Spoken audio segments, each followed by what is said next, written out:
தான் இல்லன்னு சொல்லுங்க போறோம். அம்மா ஒரு பொழுது நடக்காது. இல்லை என்கின்ற வார்த்தை மட்டும் என் வாயிலே வராது.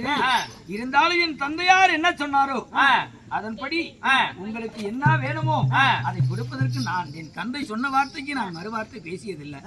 அப்படியே உங்களுக்கு என்ன சன்மானம் வேண்டும் என்றாலும் தாங்களும் என் தந்தையோடு என் தாய் இருவர்களுமே அனைவருமே நாங்கள் தருகிறோம்மா. அப்படியா? தங்கள் இடத்துல இருக்கக்கூடிய அனைத்து பொண்ணு பொருள் நாடு நகரம் அனைத்தும் எங்களுக்கு வேணும். அப்படியா? ஆமா, அப்படியே ஆகட்டும். எல்லாத்தையும் கழட்டி கொடுங்க.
அயோத்தி மாநகரத்தை நான் ஒரு கொடியின் கீழ் ஆட்சி செய்து வந்தாலும் நீச்சம் அதனால உங்களுக்கு இந்த நாடு நகரம் நவநீத செங்கோல் ஆளும் படை நவரத்தினங்கள் நாட்டிலே உள்ள அனைத்து பொக்கிஷங்களும் உங்களுக்கு அடிமை.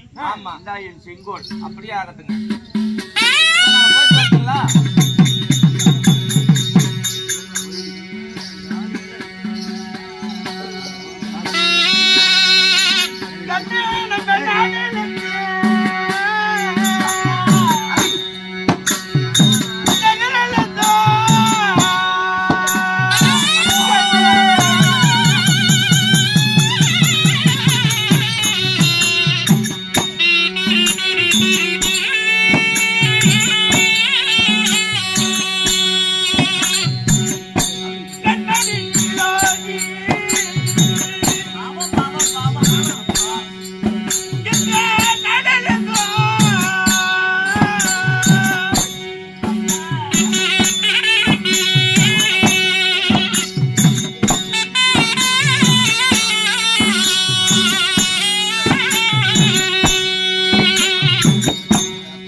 ஒருத்தி இல்லாம வாழ்த்த நேத்தி என்ன, என் பிள்ளைய வளர்த்த வர்ணம் என்ன, வழி வரும் விதி வந்தால் வழியில் தங்குமா, படு விதி வந்தால் பார்வையந்தனா இருந்தாலும் பட்டுத்தாக வென்றார்.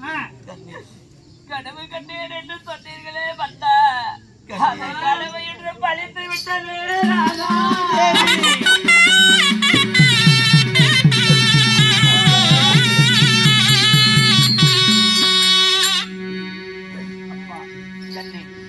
எதுவாக இருந்தாலும் மனம் கலங்க வேண்டாம். சத்தியமே ஜெயம் பெற வேண்டும். கரியை துடைக்கலாம், காவேரியை நீந்தலாம். உண்மைதான் அம்மா. விதியை துடைப்பதற்கு வேந்தனாலையும் வெல்ல முடியாது என்று பெரியவர்கள் சொன்ன வார்த்தை. நாங்கள் சொன்ன வார்த்தைக்கு வணங்கோவாமல் நாடு நகரம் நமனித செங்கோல் அனைத்தும் பறித்து விட்டார்கள். இருந்தாலும் அதை சொன்னால் கூட வாய் குற்றமான வார்த்தைகளை பேசக்கூடாது. ஆமா. ஆகின்ற காலம் வந்தால் ஆணையை பூனை வெல்லுமா, போகின்ற காலம் வந்தால் புலிக்கண்ணை காகம் குத்துமா. உண்மைதான். சரியப்பா, நடப்பது என்னமோ நடக்கட்டும், மனம் கலங்க வேண்டாம். சரியப்பா, வார்த்தைப்படியே நாங்கள் அப்படியே சொல்வோம். அச்சேந்திரம்னா ஐயா சுவாமி, இதோ பொன்பொருள் தெரியுமல்ல உன் இடத்துல வைத்திரு, நான் வேணுங்கும் போது வாய்க்கிறேன்னு சொன்னல்லவா. தியாகம் செய்யக்கூடிய காலமும் நேரமும் நெருங்கி விட்டது. ஹரிச்சந்திரா, என்னுடைய அதாவது யாக பூஜைக்காக நீ கொடுக்கிறேன்னு சொன்ன அந்த பொன்பொருள் திரவியமெல்லாம் உன் ராஜமுத்திரையும் என் ருத்ராட்ச முத்திரையும் குத்தி வைத்திருந்திய. ஆமா, கூட இப்ப நான் யாகத்துக்கு யாகம் செய்ய போக வேண்டாம். அப்படியா? ஆமா. சத்திய கீர்த்தி, சத்திய கீர்த்தி. ஆமா, அரண்மனையிலே இருக்குதப்பா, உனக்கு தேவையான பொன்பொருள் திரவியம் எல்லாம். அப்படியா? பொன்பொருள் திரவியம் எல்லாம் ராஜமுத்திரையும் அவருடைய ருத்ராட்ச முத்திரையும் குத்தி அரண்மனை குவாலயத்திலே இருக்கிறது. எடுத்துக் கொடுங்க. சீக்கிரத்தி, அதாவது எனக்கு வேண்டிய பொன்பொருள் தெரியுமல்லாம் நான் வாங்கிட்டேன். சரி, அதாவது உனக்கு வர வேண்டிய சம்பளத்தை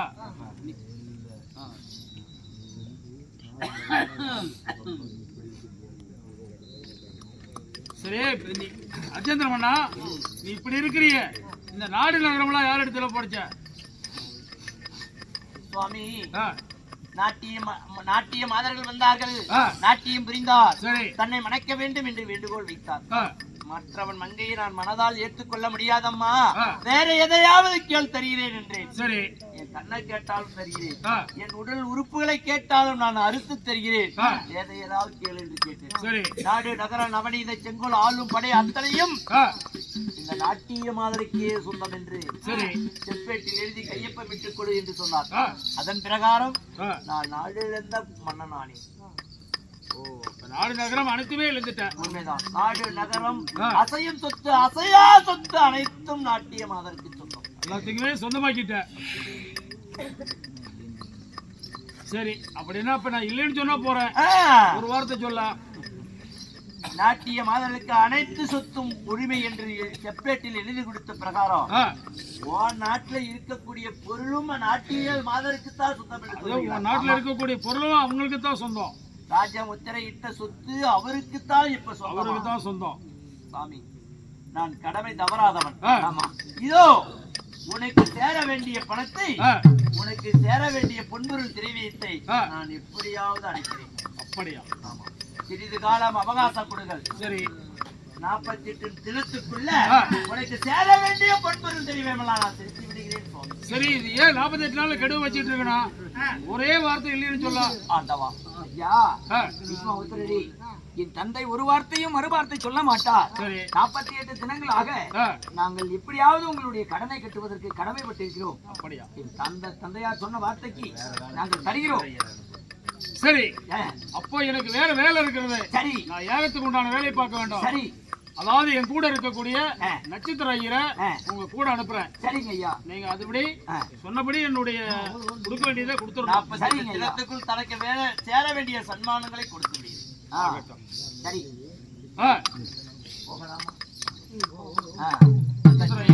அப்பா சென்று வாங்கிட்டு இறைவன் ஏன் நம்மளை சோதிக்கிறாரோ தெரியவில்லை. பட்ட காலிலே படுது கெட்ட குடியே கிடுகிறது. அப்பா இறைவனுடைய திருவிளையாடல். சரியப்பா ஒருவாவது மனம் கோலாமல் வடிக்கு. சரியப்பா நான் என்ன செய்வேன் தேவி? இந்த நாட்டில் இருந்தால் நம்ம கடன் கட்ட முடியாது. உண்மைதான். அதனால அந்நியதான் அந்த நட்சத்திரம் நாம் கடனை கட்ட வேண்டும் அல்லவா? 48 நிமிடங்கள் போகலாம். 48 தினங்களுக்குள் நாம் கடனை கட்ட வேண்டும் அல்லவா? உண்மைதான். அந்த கடமை கட்டுவதாக இருந்தால் நாடு விட்டு நாடு கடந்து எப்படியாவது சம்பாதித்தாவது அதை கடனை ஆகட்டும்.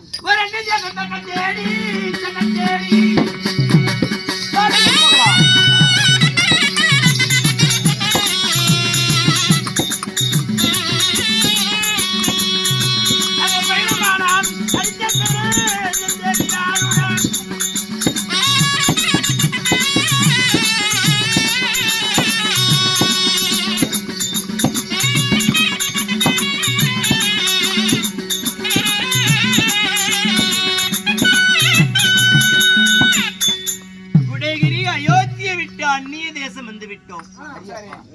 இங்க எப்படி இந்த நட்சத்திர ஐயரிடம் சேர வேண்டிய பணத்தை கொடுப்பாங்க? ஏங்க மகாராஜா, இப்ப கூட ஒன்னும் பிரச்சனை இல்ல, இல்லன்னு சொல்லுங்க, நான் வாக்குல போயிட்டு இருக்கிறேன். அப்பா அது ஒரு வார்த்தை மட்டும் எங்களிடத்திலே வா என்றாலும் வராது. தங்கள் கடமையை கட்டுகிறோம். எப்ப அவ்வளவு கஷ்டப்படுறீங்க? நட்சத்திர ஐயரே, என் விதி செய்த கோலம். சரி, உன் எஜமானுக்கு சேர வேண்டிய சன்மானத்தை நான் கொடுக்கிறேன். சரி.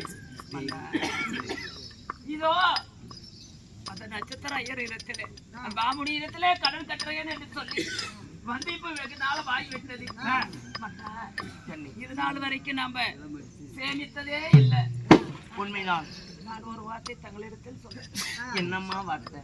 என் மனதிலே உள்ளதை நான் சொல்கிறேன். சொல்லம்மா. ஏதேனும் தவறு இருந்தால் என்னை மன்னிக்க வேண்டும் சுவாமி.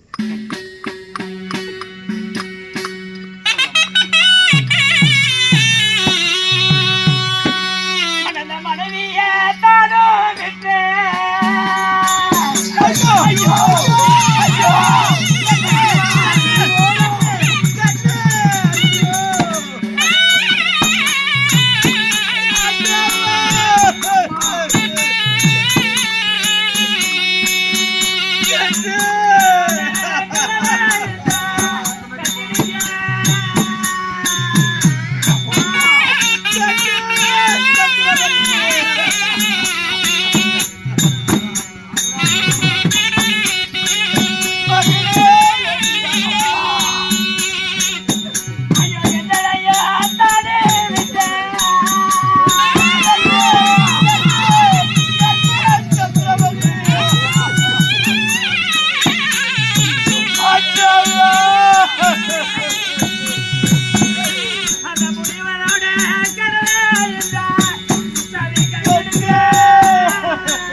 நிலமும் மனமும் போய் சதையும் நகம்பும் போய் என்ன பிரியாமல்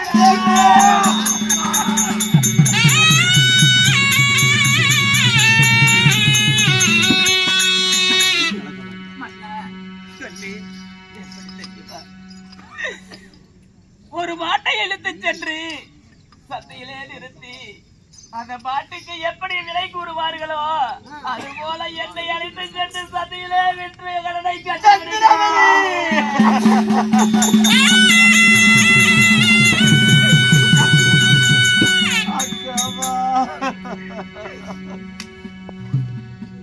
கெட்ட குடியே கெடுவிட்டு சொல்வாரே அண்டாவா. ஒரு மன்னவனுக்கு ஒரு மன்னவனுக்கு கஷ்டம் என்றார் அதுக்கு மனைவிக்கு பங்குண்டு. அதனால என்னை விட்டு அந்த முனிவரோட கடனை கட்டி விடுங்க சாமி. சரி அம்மா. சாமி, ஏன் சாமி இவ்வளவு கஷ்டப்படுறீங்க? வேணா இப்ப கூட இல்லைன்னு சொல்லிருங்க, நான் போயிட்டே இருக்கிறேன். ஏன் இவ்வளவு சிரமப்படணும்? நீங்க ஒரு பொழுதும் நடக்காது. உங்களுக்கு கொடுக்க வேண்டிய சன்மானத்தை நாங்கள் கொடுக்கிறோம். காலமும் நேரமும் நெருங்கி வருவதற்கு முன்பதாக என் கடனை கட்டினேன். அப்படியா? சற்று புரியா. சரிங்க சாமி. மன்னா, போகலாமா? போகலாம் அப்பா.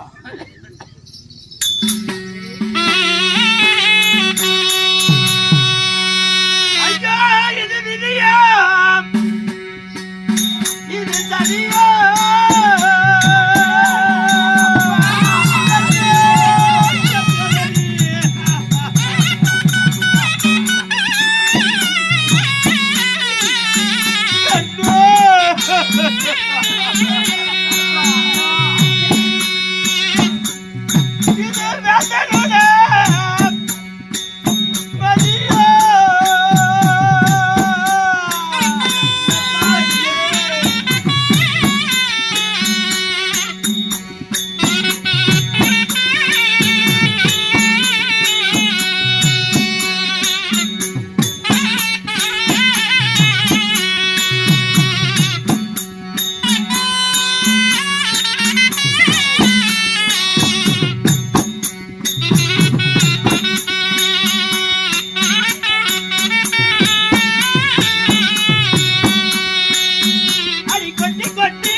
மனைவியை விலை மதிக்க விதி எனக்கு வந்து விட்டது.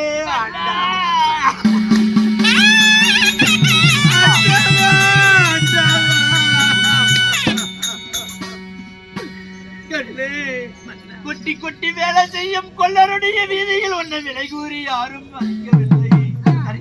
தட்டி தட்டி வேலை செய்யக்கூடிய தட்டான் வீதியில் விலையோ விலை என்று கூறினேன். சரி, சண்டாளர் யாரும் பார்க்கவில்லை. கண்ணே, அதோ மாதிரி இருக்கிறது அந்தனர் வீதி. சரி, அந்தனர் வீதியில் நாம் சென்று பார்ப்போம். சரியப்பா.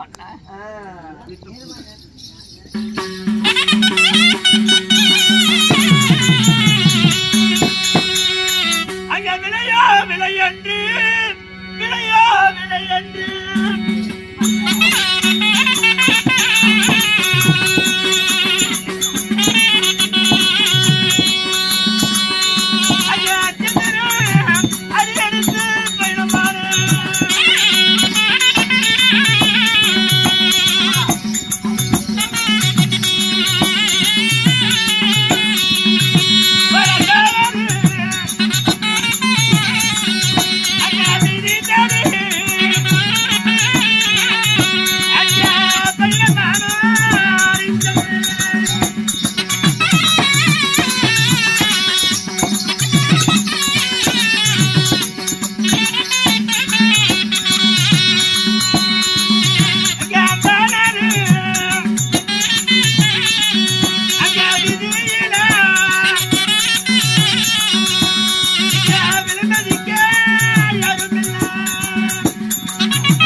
ஏதோ அந்தனர் வீட்டிலே ஒரு சத்தம் ஆகுது. யார் என்று பார்ப்போம். கண்ணே,